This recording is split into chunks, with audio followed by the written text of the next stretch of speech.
Unbroken, the podcast with Madeline Black. Healing through storytelling.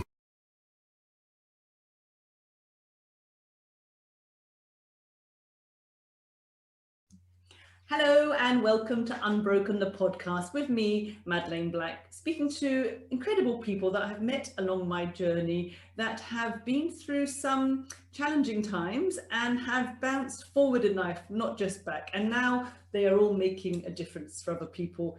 And my guest today is somebody that I met on social media, and I did exactly what my children told me I should never do. I met her in real life. They said actually she could be catfishing me, Mum, you shouldn't do that. And she wasn't. She was just as fabulous, even more fabulous in real life than she is in the Twitter world. So my guest today is Lisa Kohn. Lisa Kohn is the author of To the Moon and Back, A Childhood Under the Influence, as well as The Power of Thoughtful Leadership. She's a writer, teacher, and public speaker who owns a leadership consulting and executive coaching firm, and who now works to bring to others the tools, mind shifts, and practices she has found that have helped her heal, as well as the hope and forgiveness she has been blessed to let into her life.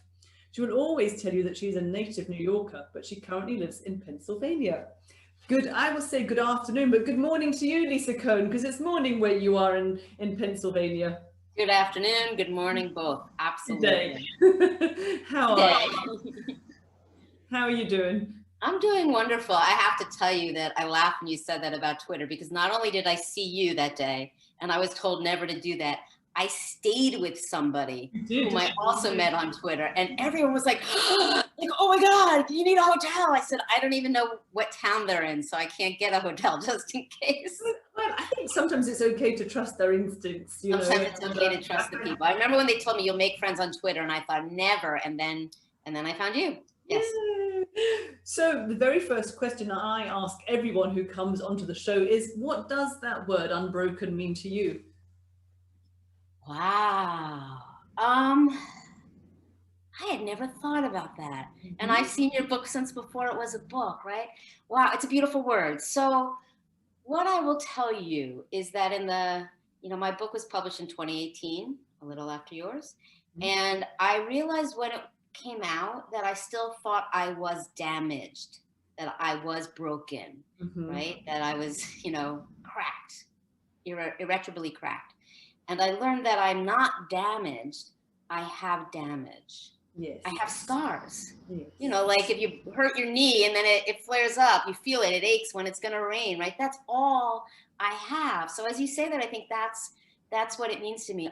So many people, I know I did, walk around believing we're broken, and we're not, right? And so there's healing and recovery, and then there's actually healing and recovery when you say, hey, I'm good. Just like this, I'm good. So thank you for making me think about that. I've always loved your title, and only now has it sunk in. It's like I feel it going down into my heart and my very being as I think about that. So thank you. That's okay. So your book, To the Moon and Back, really is about your childhood, which was really, you had your feet in two very different worlds, really, didn't you? Two very different, wonderful worlds. So I'll do it for you. The way I describe my childhood is the best seats I ever had at Madison Square Garden or at my mother's wedding. And for those of you who don't know what that means, my mom got married in July 1st, 1982, with 2,075 other couples in Madison Square Garden, a mass wedding overseen by Reverend Sun Myung Moon. So I was a Moonie, raised in the Unification Church, best friends with his kids. I was raised in a cult with one foot in a fanatical puritanical cult, right? On the other side, the best cocaine I ever had was from my father's friend, the judge, because we lived with my dad, and his life was a life of sex, drugs, and squalor in New York City's East Village in the 70s. So yeah, I was raised in these two contrasting, either one is enough to make you a little bit wacky worlds. But for a long time, you loved being in the Moonies, didn't you? I remember that you said that, we're all susceptible to being in a cult, and it offered you things that you wanted: certainty, purpose, and community. Yeah, so I do say that everyone, and I've been corrected, everyone except a sociopath and someone who has huge psychosis, or maybe someone already in a totalitarian environment, all the rest of us at the wrong time, wrong place, are susceptible, because it does give us absolute certainty, purpose beyond belief and a community you'll never have again. And we crave that as human animals.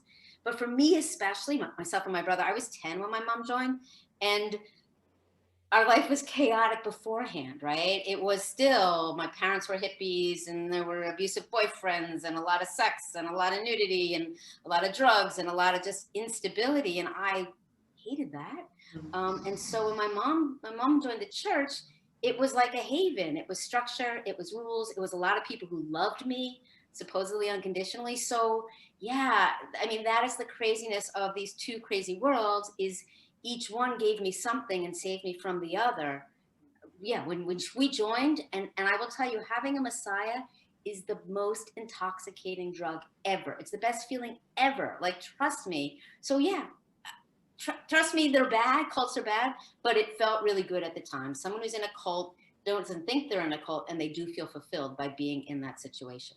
Yes, so Absolutely. it kind of filled a gap in your life, I guess, didn't it? It served a purpose for you at that time. Yes.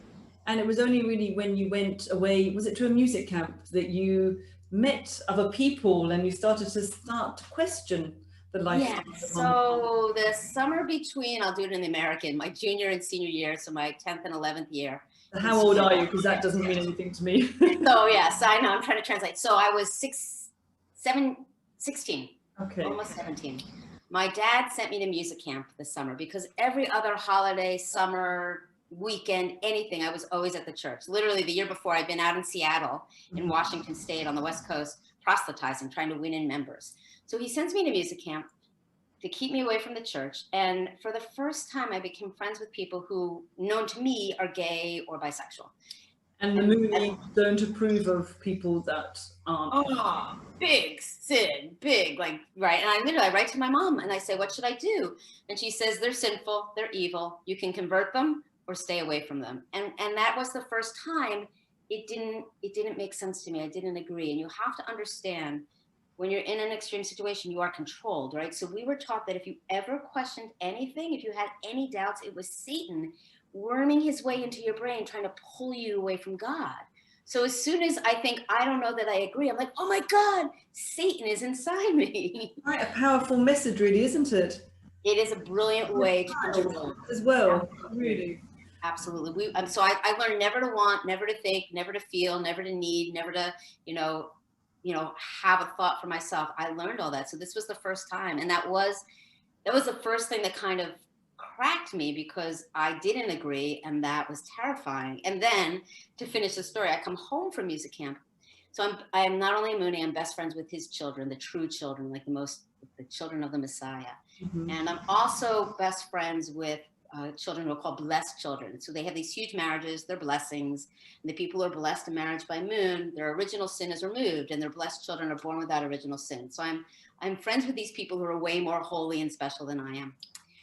And I come back from music camp, and one of my friends, one of the blessed children, was seduced by her Sunday school teacher. This is the soap opera part. She's seduced by her Sunday school teacher, and in order to keep anyone from noticing, she spreads rumors about me. She basically says, I want to sleep with all the brothers. And Moon hears the rumors, believes the rumors, and makes a decree that only blessed children can play with the true children. In other words, he made a decree to keep me away from his kids. I like to say my Messiah literally banished me. So I come home from music camp knowing Satan is in me because I'm questioning. And then the Messiah goes, yeah, Satan's in you, go away. And yes, that was the very beginning. It must have been a really confusing time for you. It was horrific. I can't even really fathom it or feel it or begin to explain it. And I literally go home, I go back to my last year in school, and I decide that I joined as a child, as a 10-year-old child. I had followed my mother in, so I'm going to pull back as a 17-year-old to make an adult decision to come back in and never question again. And then I start spending more time with my dad and start spending more time at school and becoming friends with people. And I find more love there. And then I experiment with alcohol and get drunk at a party and kiss a boy. And then I have a boyfriend, which is the other huge sin, and everything blows up. And I go off to uni, determined to break up with him, but I don't. And then I just slowly drift away. But I believed that he was the Messiah. Moon was the Messiah when I left. So I'm pulling away because I don't want to do it. But I know that I deserve to die. Like I almost jumped off a bridge my first year at uni. And I can tell you, right, because this is about Unbroken, A couple months ago, I'm in therapy, in virtual therapy, sitting in a park, and I realized there's still a part of me that thinks I should have jumped because of leaving. That's 40 Because years you turned later. your back on them. Sorry? Because you turned your back on them. Because I turned my back on God. Okay. And even though he kind of turned his back on you, though. Yeah, right. And so, like, I know that's not true, but that's how deeply it's carved into you, that there's still this kernel of sin and shame and guilt for not being as good a person as I was supposed to be. All lies, but all carved. Yeah, so really, it wasn't easy to leave. Really strong conditioning, isn't it? Really strong conditioning. It is if you join one of these groups, a cult, but even more so when you're raised in it, it literally pickles your brain and carves your brain in very specific ways. And it just, it stays with you for life. I was just talking to someone about it yesterday. I talked to we're called second gens, those of us born and raised, and we are so similar in really weird ways on the inside because we all experience this, when our brain was supposed to be developing, it was held in a box. Yes. Or a cage. It was manipulated, really, wasn't it? It really was manipulated. Like if you're told never to question because it's Satan. And what happened to us when we first joined, my mom sat us down and said, I feel really compelled to be more involved. What should I do, children? And we said, you should leave us. So she asked us, we told her to leave. And then I knew if I ever missed her, I was sinful. So I didn't let myself miss her and I didn't let myself be sat. So I was manipulated and held like this.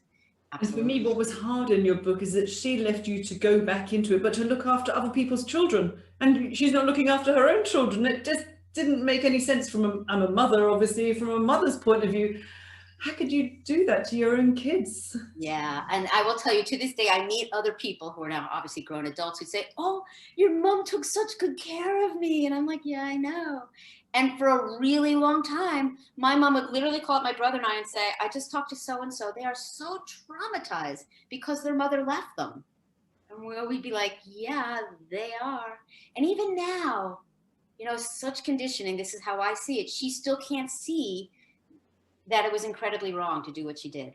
Her brain still is protecting her belief of, but, I was led to do it, so it must have been an okay thing. And she's no longer involved with the Moonies now, is she? She left in 1996 when my first kid was born, but she's only now maybe beginning to look at what it really is. And do they still exist? They do, even in Scotland, even in the UK.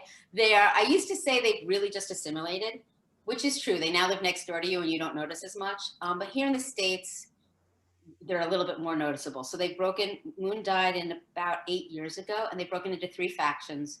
One that's run by his former wife, Hak Jahan, one that's run by 2 of his older children, and one that's run by his 2 youngest sons. And they here in the States, they're in another part of Pennsylvania, and they're the ones, they've been covered on the, on newspapers.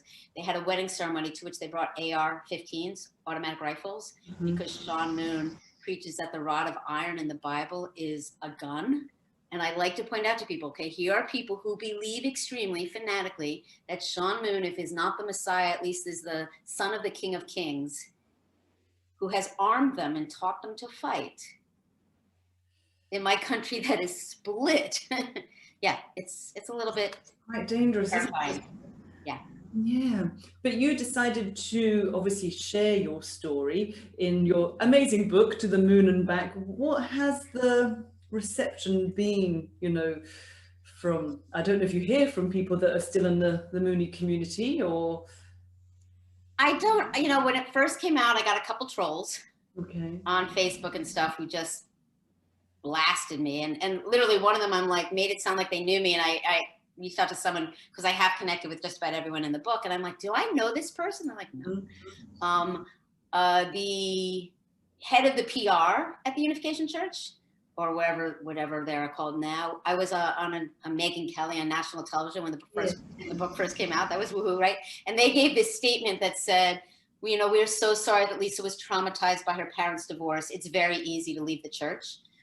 She had never read the book. And there are a couple people who've reached out to me, and basically with understanding and with kindness. I get a lot of connections from people who have left my church, my cult, people who have left other cults, and people who just have trauma in their background of any sort, right? Because I like to say my story is quite unique. Only my older brother has the same dichotomy, right? But as we know, unfortunately, the themes are quite universal. So I've gotten a lot of positive response from people who have been touched by my story and my ability to tell the story, you know, and my healing and going on to my healing. It impacted you on quite a way, eating disorders, depression, anxiety, drug taking, which is, I guess, not a normal response, but it's one of the many ways we can respond to trauma. Yes. You know, I was just last night talking with one of the kids, one of the blessed children I grew up with, because I reconnected, and we're doing a project for high school, for school students, teenagers, where she teaches.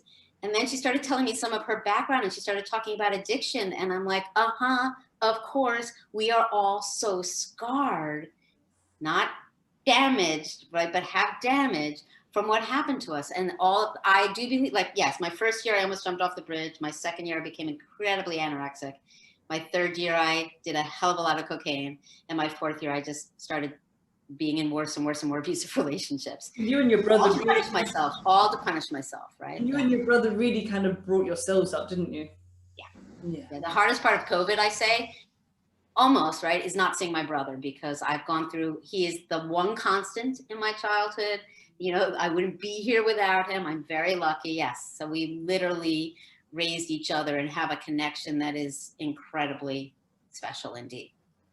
And now you, because I know, because when I met you over in Edinburgh, you now speak at conferences about cults and what that all means and recovery. And tell us a little bit more about that.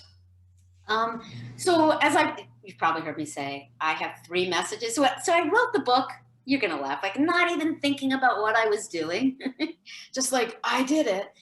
And then it came out, and it's fascinating to be this naked in front of the world, right? As you also know, right? There's like, you know, and I have a leadership consulting and executive coaching firm, and people, I'll go meet someone I haven't met before, and they'll say, oh, I Googled you. And I'm like, great, because I'm still the first 3 pages that come up, right? So I'm out here, but I have 3 messages, and they are: extremist situations exist. They're incredibly prevalent. They're all over.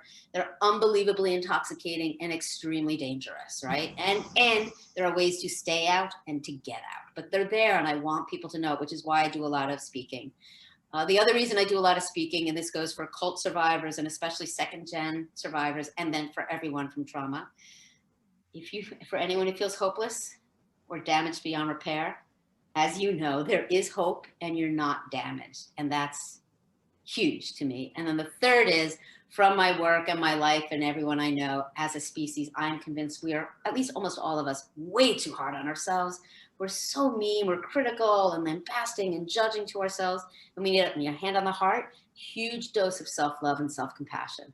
So I speak absolutely anywhere, for free, for paid, for whatever, book clubs. I just to spread the message, because I think they're hugely important messages. And every time my story helps somebody else, then it's all worth it. Like I wouldn't wish it on anyone else, but I am whom I am because I went through it. And now the fact that I can talk about it and other people find a way to their own happiness, as you know, I'm so lucky. I'm so lucky. So that girl, that younger Lisa, standing on that bridge thinking, oh, I'm going to jump, it's not worth it. What would she say now, looking at you now? Because you really are in a really good, secure place, kids married, happy, lovers in your life. You know, you've changed, transformed so much since then. Yeah. Wow. You know, I very rarely get asked questions I've never been asked before, but you've done that quite a few times, and that is a good one. You know, especially because there's that mistaken part of me that thinks, so, you know, when I do reading, I'm almost always read that part, standing on the bridge. And what was really going through me was, I can't choose. It's safer to die than to have to walk away, right? I have to die rather than walk away. I can't walk away, so I'll die. You can't choose to leave the church? I can't choose to leave the church, right? Too hard.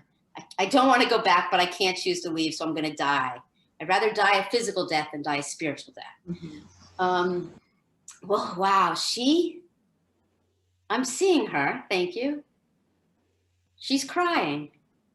Yeah. She's still scared, still a little confused, but has no idea. It's kind of hearing me say, maybe it's okay, maybe it's okay, maybe it's okay. That is what got me out. I have a very dear person who listened to me almost every night go, but what if it's right? But what if it's right? Until he finally said, what if it is right, but it's not right for you? And for whatever reason, that's what I clung to. And so that's, you know, yeah, she's looking at me in awe and disbelief, because not only was all the guilt and shame, but I never knew a life like this existed, right? I never knew. I'm 57 years old and I'm standing finally in my power and feeling anger and feeling feelings and having boundaries. And, you know, I will literally say to my counselor, my therapist, oh, other people actually say this is what I want and I don't care what you think. Like, I love you, but you can think whatever you want about it. And she's like, yeah. I'm like, how did you do that? Really? They almost took away your ability to have your own opinion, to have your own thought process. It was all done for you. It was all done for me. And I knew that any of them that I had were sinful. So I didn't let myself have them. So yeah, she's just actually in awe that this exists and that it's mine. So, wow. Thank you. That is like, wow. Yeah, well, I guess there's a huge strength in you that she wouldn't have seen. Yeah. But maybe it was that goodness and that strength that stopped you jumping. Yeah. I do believe, you know, we add meaning as we go along probably, but because people always say, why didn't you jump? Why did you start eating again? Why did you stop doing cocaine? How did you not marry an alcoholic? How did you end up in a happy space, you know, marriage and family? People are nosy, aren't they? they are really nosy. Well, you write a memoir and they get really nosy. And like, I've never really known why. I don't know. I'm lucky, but I do believe that love, like I base my life on love. My God is love. Yeah, I don't know. That's not luck then, is it? You've got your No, own. it's not. Yeah. Right. And honestly, the love of the church saved me when I was a kid. The love of my friends saved me when I left. And it is love that saves me every day. And yeah, but yeah, she did not know that. She did not feel that in any way. And mostly self-love, right? Self-love. Mostly, I would say that's a huge part, isn't it? To really start to appreciate ourselves, love ourselves, and realize you're just a kid put into a situation where you were in a box. They had clipped your wings, really, hadn't they? Yeah, absolutely. And you don't even know that because you don't know anything other than that, and you think you're lucky to have your wings clipped if you ever think that your wings are clipped. So it is quite a mind twist. Absolutely. Yes, absolutely. And you said your dad is love.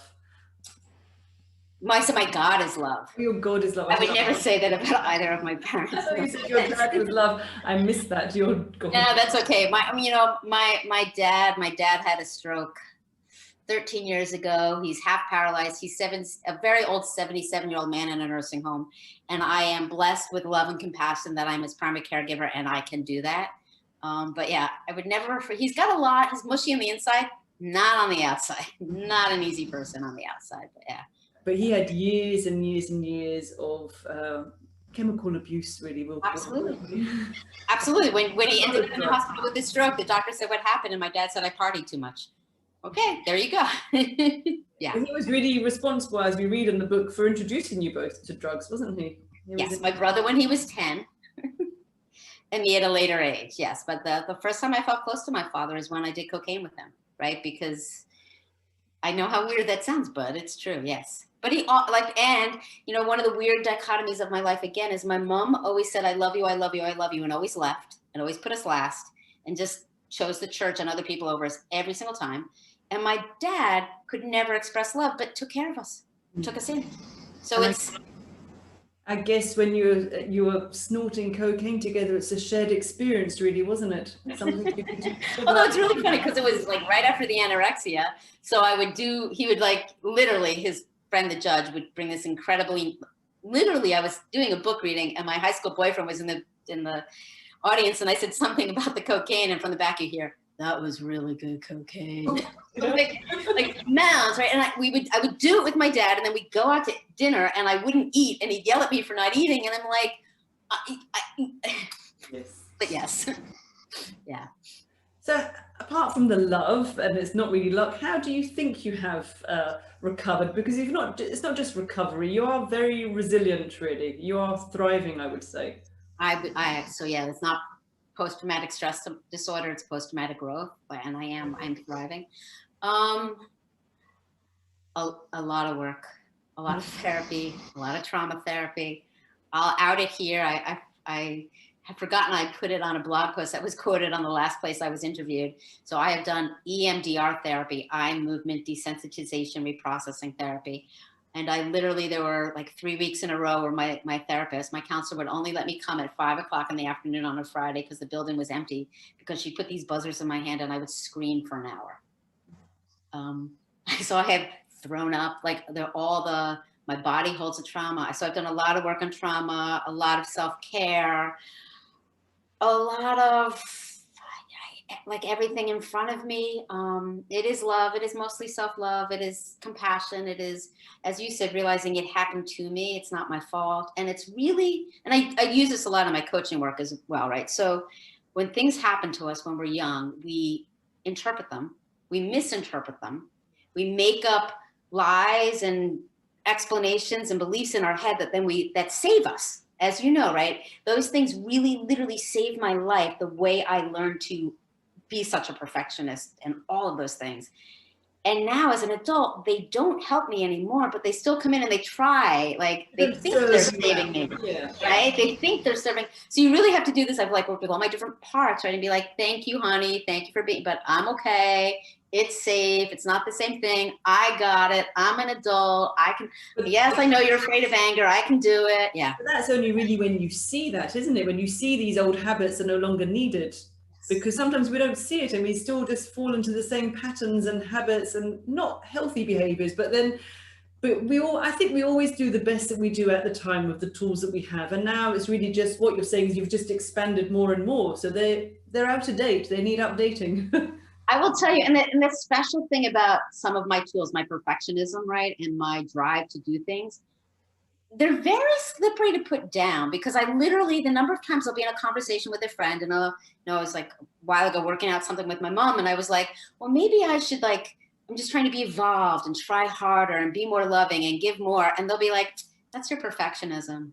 Or like, even my counselor would be like, you love too much. You gotta pull back a little bit. You gotta stop being so nice. Like, I'm just being nice. She's like, no, you're trying to control it and be perfect. And like, so it's hard to figure it out. It's hard to find a balance, but I don't think you could ever be kind or nice enough. Well, as long as you don't, as long as it's not as a yourself in the process, right? So like, there's being nice, and there's being so nice and putting yourself last. Yeah, not even sentimental. Yeah. So that's the line I walk. Yeah. So any final advice for anyone that's listening right now? Maybe they've been in a cult, or they are in a cult, or know someone. What would you say? I would say get help. There's help. Talk to someone. When I left, I did not, if there was a community, I couldn't find it, but I would say you are not alone. No matter what you're facing, you're not alone. There's the ICSA, International Cultic Studies Association, ICSAHome.org is an organization worldwide that can help you find someone to talk to. I would say if you know someone in a cult, don't tell them it's a cult. Keep them, love them, and keep them with you, because anyone in a cult knows they're not in a cult. But if you are in that, the moon is one of cults. There's quite a few cults around, really, aren't there? There are so many, and literally, I mean, I was talking to someone on a podcast about Mormons, and she said, did you ever meet a Mormon? I said, yes, when I was proselytizing, when I was trying to bring Moonies, I met this Mormon, and I kept thinking, oh my God, what a crazy religion you're part of. Right? Or and I just watched The Vow about Nixium, the horrific cult here. And the person, one of the things he said is, nobody joins a cult. They join a good thing, and then they realize they've been duped, right? Well, that's not the word he used. So if you're there, find someone outside to talk to, no matter how terrifying. Take care of yourself first. Don't let yourself get hurt, but find someone to talk to, because there is a way out. There is hope. You can get out. You can be better. You can be happy. It's a long and if you're out and you're working on it, hang on. It does get better. it does get better. It really does. As you know, same with your story, right? It's hell to go through, and you do come out at the other side. And then every now and then you go into the hell, but it's never like it really was when it was full hell. So. I think that is a perfect place to end, just to hold on, and it will get better. It is a process. It's not an overnight fix, but it definitely does get better with the right help, support, and love. Yes. Lisa, thank you so much. It's such a joy to see your face. Thank you. Thank you, love. Take care.